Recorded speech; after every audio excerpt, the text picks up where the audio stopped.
Hello, so today's video is going to be a Tocker Trials run. So I wanted to get a perfect game, so basically I wanted to get 5 stars, I think is the highest you can get. I'm not sure. I'm not sure exactly with the score, but I basically wanted to not drop a single round on chaos mode and beat the game mode. And I thought it would be a really fun video to make. So that's what this video is going to be. It's not like going to be a super great guide or anything, but I'm just going to say my general game plan as well as my steps along the way in case you want to try and beat Tocker Trials. But this is mostly for fun because it's a new fun game mode and I wanted my best to try to take part in it before it's gone because it's probably only going to be temporary. In terms of my general game plan, in terms of the video, before I even get into the game plan, I sped up the video a little bit just because there's a lot of rounds where I just spend a lot of time thinking because I have the time anyways, and there's some rounds I just like AFK'd because I was talking to my mom and stuff like that. So like, obviously it was off stream. I wasn't really like, late at night just trying to have a little bit of fun. So I sped up the video just so it's a little bit more bearable to watch because some of the rounds are really slow. But basically in these first couple of rounds, there's nothing major that's, especially with the creeps, they're not super difficult to deal with. What I want to always play towards, I want to play towards some sort of AP line. The reason I'm choosing an AP line is because there's a lot of 5 costs that use AP items. So I feel like I can efficiently transition to a stronger board super late game. Because I'm going to try and econ manage my way up until I can basically get a bunch of 3-star 5 costs. Because I don't think you can really beat this game mode unless you have 3-star 5 costs. Which is very unlikely, very difficult. But if you have as much gold as you get in some of the later rounds here, you'll be fine. So as you can see, I just have a Seraphine. I'm going to play around Zoe, Seraphine, Lilia, and Poppy, just the general units. I don't know if it tailors the items that it gives you, such that it gives you like items that are more useful if you are playing around AP versus AD. But for these first couple rounds, here sometimes I lose to the Poppy, so I just want to level to put in an extra unit. And it gives me a copy of a Poppy, so I'm totally down to just use the charm to guarantee that I get the 1 Poppy back. As long as I'm making 30, I'm pretty happy. Here I make an adaptive helm. So adaptive helm is one of my favorite items to make in this game mode. Just because in this game mode, like Shred and some stuff like that, like the boards aren't super optimized. They're mostly like challenge boards. So it's not that important to make like all the resources. But you still want to have Shred and anti-heal.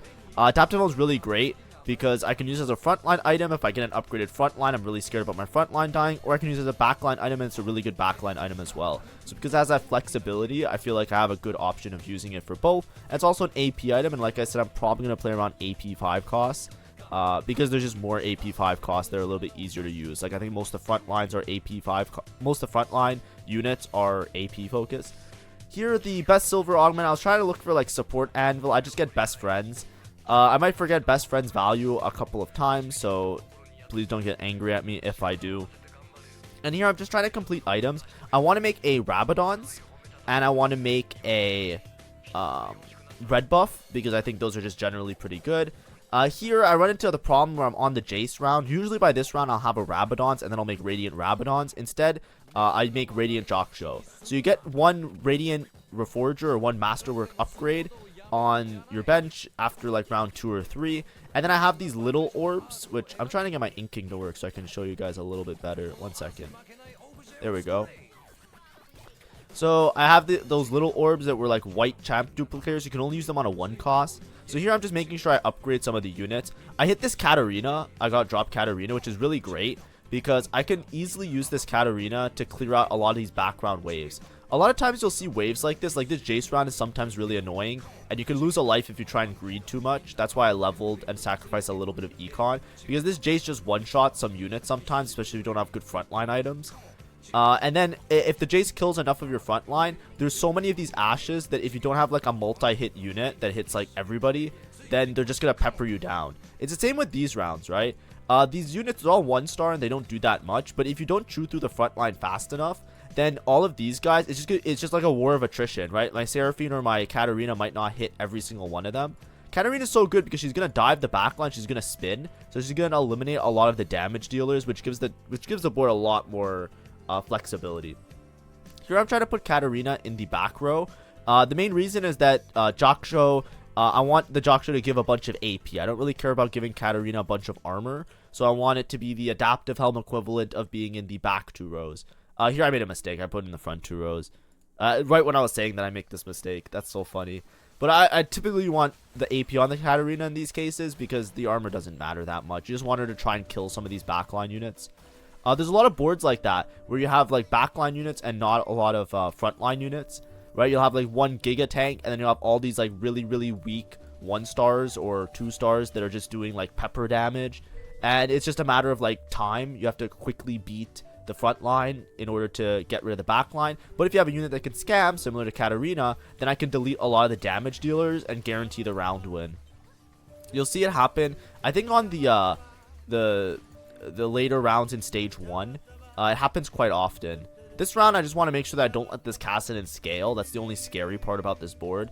Ezreal can sometimes one-shot if you have like a 1-star backline, which is sometimes scary. So here I'm choosing to fight. I'm Giga greeting. Because I want to try and keep my econ as much as possible.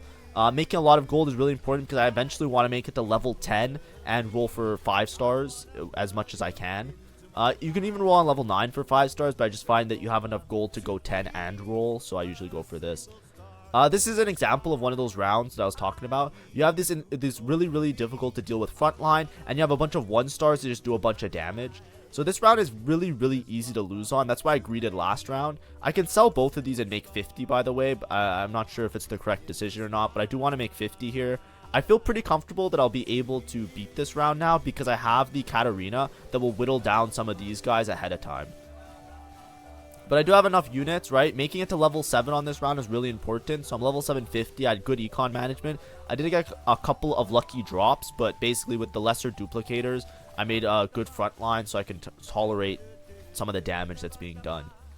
If you don't have a Katarina, you're basically looking for anybody that can scam a backline. Eventually, I'm going to put all of these items on a Rise, because Rise is the same way that he will just pepper the whole board.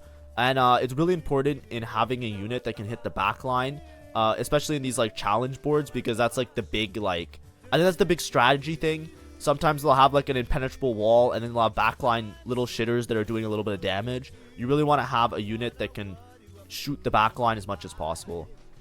Here, I just leveled to 8. I have 13 free rerolls. You get a couple rerolls every single turn. So I just go straight to level 8. I want to make sure I win this round because it's a little bit scary sometimes, especially if you can't get to the Mordekaiser in time. So I'm just going to level to 8. I'm going to use some of the free rerolls. I know that I just broke all my econ and everything, but I just want to make sure that I win this round because, like I said, I'm not trying to go for like the most crazy board ever. I'm trying to go for a run where I have 0 losses. So I find a Milio.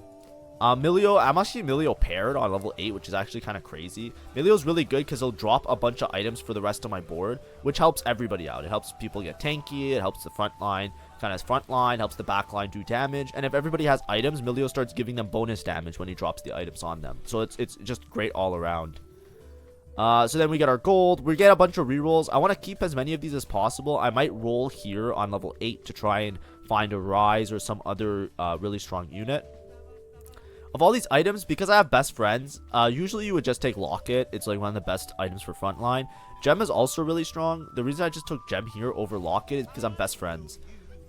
Best friends makes it so I can't put like all the units in a row because Locket usually want to put 5 units right next to each other. I'll lose best friends value if I do that. I could just lose best friends value and take Locket, but instead I'm just like, okay, I'll just take the Gem and have more damage. That's totally fine.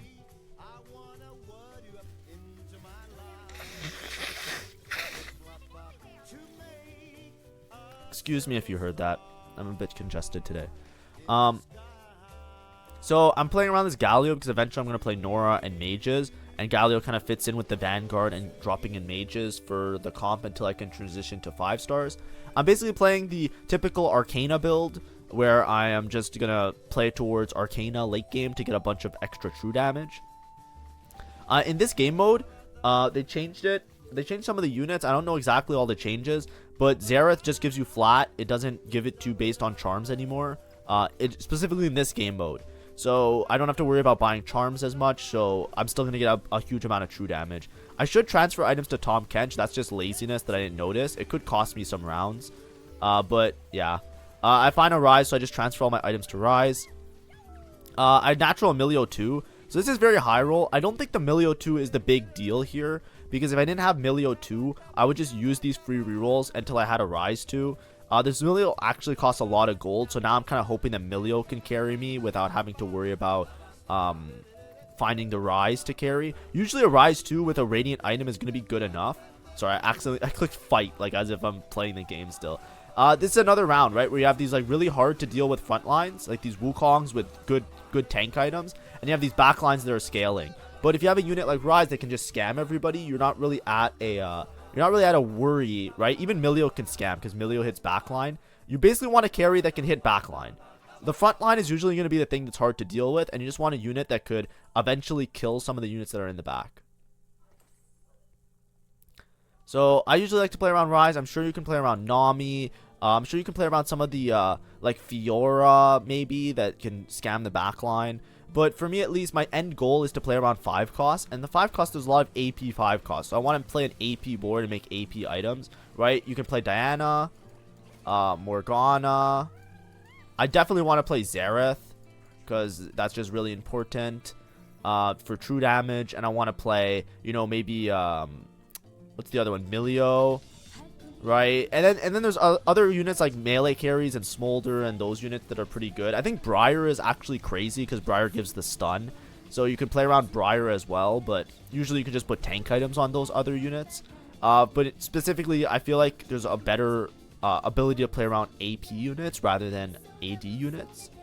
Here I roll gold, so it's not a prismatic one, so at least we have that going for us that is not crazy. And then I get item collector. I'm down to just juice up some HP on everybody because I'm probably gonna have a lot of items by the end of the game. And yeah, I think finally I realized I can transfer items to Tom Ken because Tom Ken is gonna be my main tank for now. This is another fight, right? It's gonna be hard to deal with this Nasus. I'm probably not gonna have an easy time fighting the Nasus, but because I have a Rise and a Milio, I will probably kill both of these Varus in sufficient manner so that I don't have to worry about bonus damage. And then Nasus, as strong as he is, he won't be able to deal with everybody doing damage here. And as long as I can stall out even Ascension procking, I pretty much guarantee these early rounds. I'm really stable now. Obviously, I had Milio 2. If you don't hit Milio 2, you definitely need to roll for a Rise 2. It's almost like 100% necessary. Here I just roll for 5 costs because I'm like, okay, if I hit anybody that's really good, I'm kind of down. Like a Xerath early is good. Nora early is good. Diana early is good. Because I'm eventually going to switch out of some of these weaker frontline units and just play like all 5 costs. This is another board where it's like it really helps to have AoE. This is what I keep trying to explain. You never want to have somebody that's single target damage, right? You don't want to have like Ahri carry, Ahri reroll. You don't want to have anything like that. You need somebody that can pepper down everybody. These are all 1-star Ezreals. They'll do a lot of damage collectively. Some of them have Radiant items as well. Some of them are 2-stars. But ideally, you just need to pepper down as many as possible to reduce the amount of damage. So you want units that can hit multiple units. See, so as you can see, I just killed a bunch of the Ezreals, and when Rise casts again, it'll kill a bunch more. That's what you really want. You don't want a unit that can miss. You don't want to play like Vigor reroll. You don't want to play units like Callista. You don't want to play like a Callista. You want to play somebody that does AoE. That's the big thing. You want somebody that can scam the back line so you don't have to deal with some of these front lines. This board looks kind of difficult. I don't know what they did. I think the scaling on the enemy units is a bit weird. I don't know if it's a chaos mode thing. I assume chaos mode is the harder one. I didn't play the other game mode. I just wanted to pick the hardest one and just play it. This is maybe my 10th attempt. I think I won the first 2, and then I just went for perfect game because I didn't want to upload a video on YouTube saying, oh, I almost got a perfect game. I just lost a round in the middle. So I didn't think it was that difficult. I always just play towards like Arcana cap. I think that's always good, and it just turns out that Arcana is super busted in this game mode because they literally just give you like 40% flat true damage. So it's just like, okay, yeah, sure, I'll take that. But like I said, I feel like a Katarina 3 would do more work. I don't know why it feels like these boards are so weak. But we'll see. Here's another example, right? You have these backline units like the Smolder. This is a Smolder 1. I don't know why he's so big, but it's a Smolder 1, so the Shyvana is going to be hard to deal with, for sure. But you can easily just play around this guy doing damage. That's what I was showing you. See, it says 42% true damage. So I found a Xerath, so I just pushed the level. I'm level 930. I decided to level this turn just to make sure that with the true damage, I can chew through the Shyvana. Because I really need to make sure that these guys die as soon as possible. But not too much of a difficult round. We're at the end of stage 2. We haven't dropped a round yet, so things are going really well for us.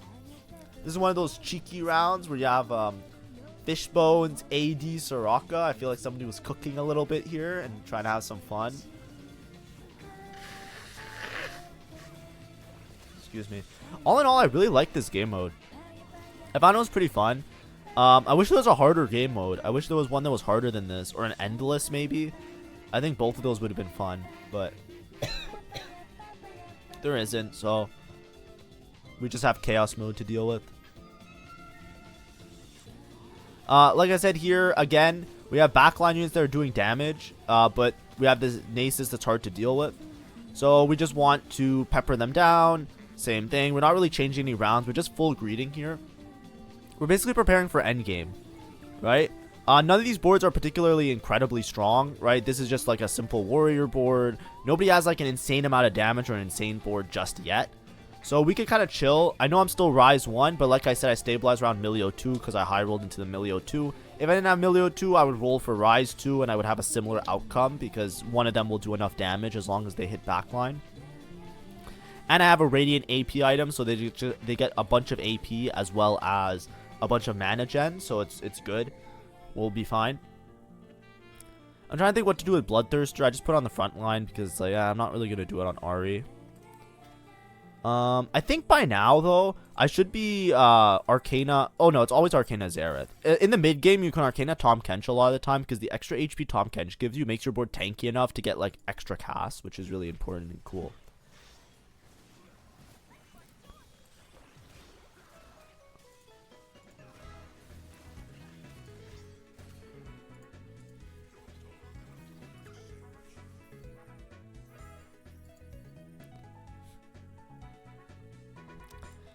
Here, there's not much to worry about because we will be able to just scam the backline once again. I'm 100 gold level 9.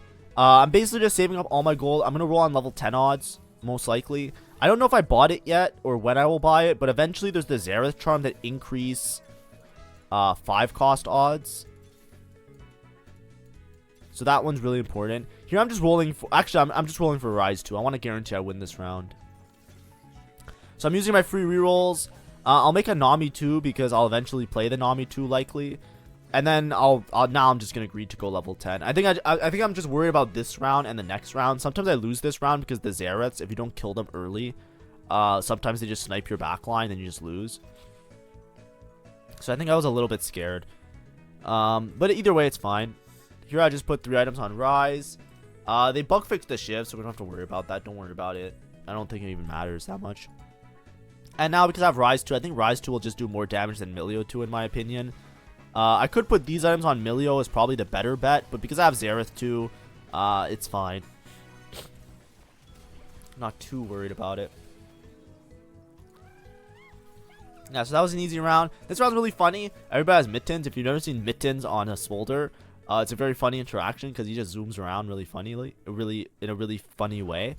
And then I have Artifact Anvil, but I don't want to waste gold because Artifact Anvil I don't think is going to matter in the later rounds.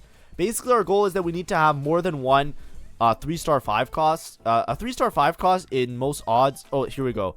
The Moon increased my 5 cost odds. That's perfect because I'm going to be rolling for 5 costs later. How do I phrase it? A lot of the time, 5 costs are like an instant win in a normal situation, but this is some kind of challenge game mode. I'm pretty sure the final boss in this game mode, you need multiple 3-star 5 costs. So the econ is really important. This whole game, as you can see, I'm barely rolling. I'm never really playing a reroll comp. I'm not really doing anything super nuts. I'm basically just playing with the intention of I'm going to play a bunch of 5 costs in the late game. So we just got to try and get to that point. Prismatic last, so I just take Final Ascension. I think it's always silver gold prismatic, by the way. Sorry if I said anything differently before. I take Final Ascension. I would have liked a better combat, like something like Giant and Mighty probably, but we'll take Ascension because it gives like flat damage amp, and I'm probably going to stall long enough, especially in the late game, to get the extra bonus damage. So here, there's a lot of units with Talisman of Ascension. As long as you have enough damage, this mini boss or mid stage, you'll be fine because it is just not proccing the Ascension. This is a round that very much confuses me. The first time I saw this, I was very scared, and from playing it, I don't understand. This is an Olaf 3, right? Like, I don't understand why, but this Olaf 3 really doesn't do anything. It's because he has 0 synergies. like zero synergy Olaf. Like I figured an Olaf 3 would be able to kill this board easily. Like I don't see how an Olaf 3 doesn't just delete this board off rip. But he just does it. He doesn't do that much. So I'm a bit confused. I don't know if they scaled down the power of certain units and stuff like that. But like, look at this Olaf. Like he got stuck on 1 or 2 units, right? Like it's still, this is a very close round, mind you. But I've come to the conclusion, I've come to the knowledge that like you can make it work like that. I don't know why the Olaf is so weak. Maybe Olaf 3 is just that weak. I don't know. But basically, I flipped around my back line and my front line because there was a bunch of the Spectral Cutlass. So the Olaf was going to teleport to my back line. So I swapped my front line and my back line for that fight in particular, the previous one. Just because I want to make sure that my Rise doesn't get sniped instantly and I just lose the round.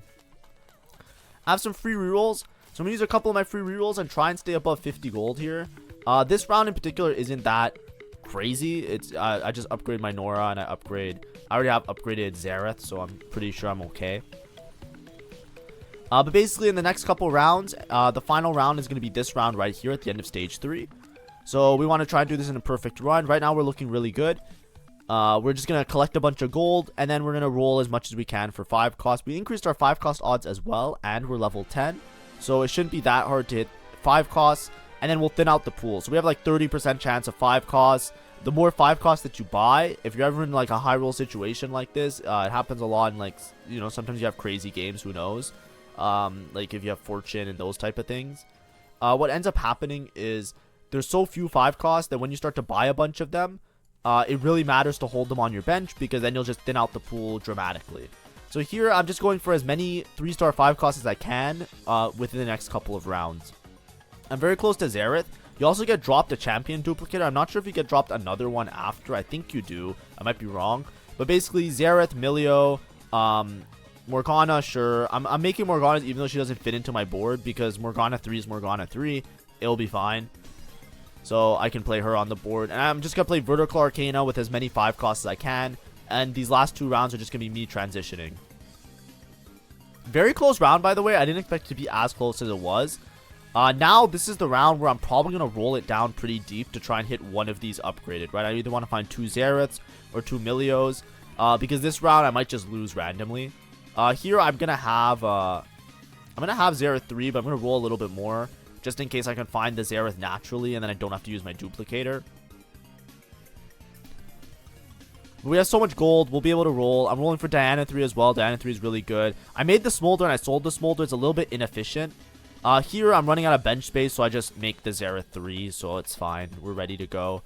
I'm going to probably stay above 50 gold, though, if I'm not mistaken, just because I'm probably going to get as much gold as I can to roll for my last round here.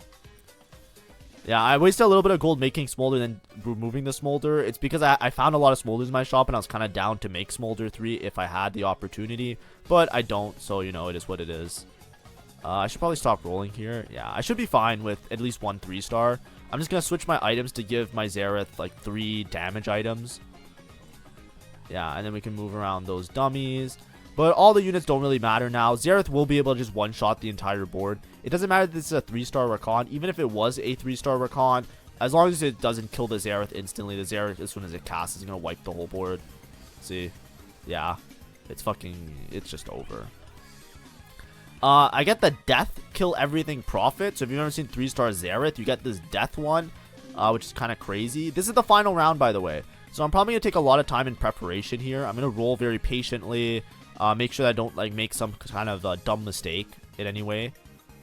I'm deciding that I'm going to start selling my board just so that I have the availability. The units and the synergies in a round like this, I don't think matter that much, right? Like, who cares if you have Bastion in and it gives you like plus 10 armor? Who cares if you have Scholar in that gives you plus 10 mana? It's more so like, listen, if you have multiple 3-star 5 costs, they're just going to clean the board anyways, right? It's fine.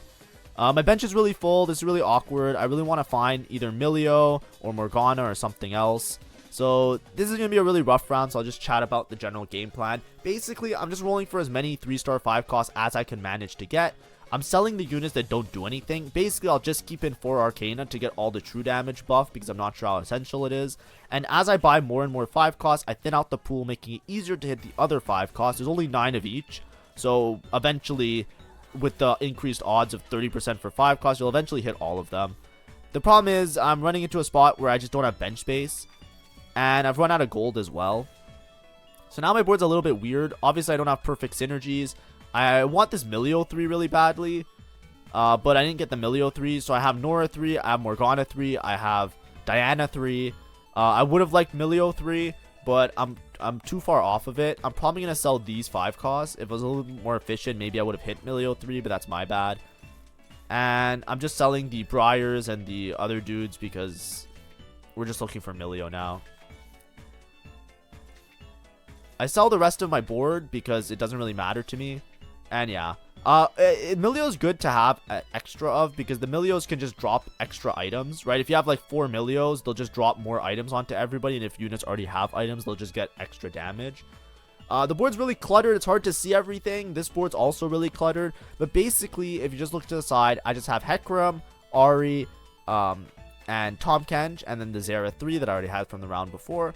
And I'm trying to arrange my items. My bench is really full with all these removers, but these reforgers, but I don't want to use the reforger on anything because I like all of my items, right? These items that I made before, I made a Bloodthirster early because I just had the items for it, and it's an okay frontline item. And I made it Edge of Night. Those are specifically going to be for the Diana. And then I have tank items, which I can put on the Morgana eventually. Oh, I put a 1 tank item on Diana here. You can't see it. I put a Protector's Vow is pretty good because it helps her to cast. So I have my 3 Diana items, Protector's Vow, Edge of Night, and Bloodthirster. It's hard to see it.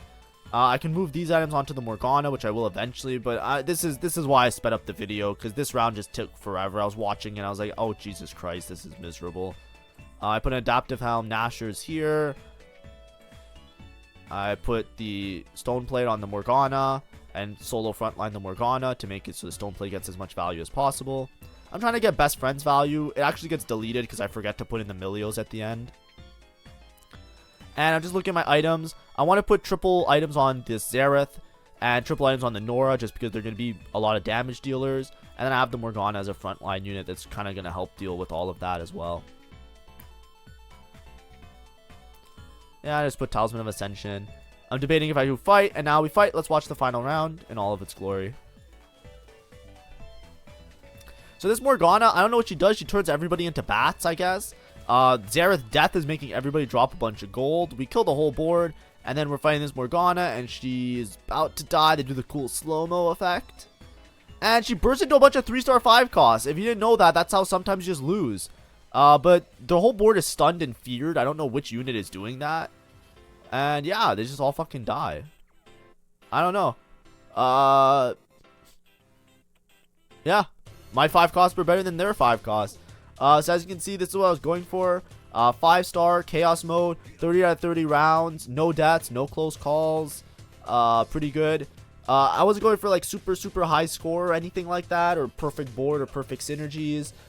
Basically, I just wanted to beat it without dropping a single round, and that was my goal. I don't really care about doing anything else with this game mode unless they add a harder game mode, and then I'll do the same thing for that game mode, or an endless mode, and I'll try and play as long as possible.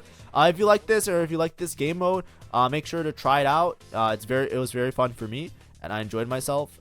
If you're struggling to get to that high level, high level without like losing lives, just make sure it took a couple of tries. I think it took me like 10 tries. There's a couple rounds where it's usually like in the stage 2 until you get like a Rise or a Milio, until you get like some sort of stabilized AoE unit, like a 4 cost. I feel like those early rounds are very easy to simply lose a life if you don't find the right upgrades, right? So imagine if you don't hit Poppy upgrades or Lilia upgrades early. But other than that, as long as you can make it with a lot of gold to level 10, increase your odds with the Xerath, play true damage, get a bunch of extra damage, and you're all good to go. GG, shake my hand. You can also obviously build a better board than this, right? If I was holding on to Rakans, for example, I could have played Preserver with Fairy and play an extra Vanguard and all sorts of stuff like that. But, who really cares? I won anyway, so I'm not going to try and go for, like, the perfect game board. Anyways, hope you had fun, and see you around. Bye-bye.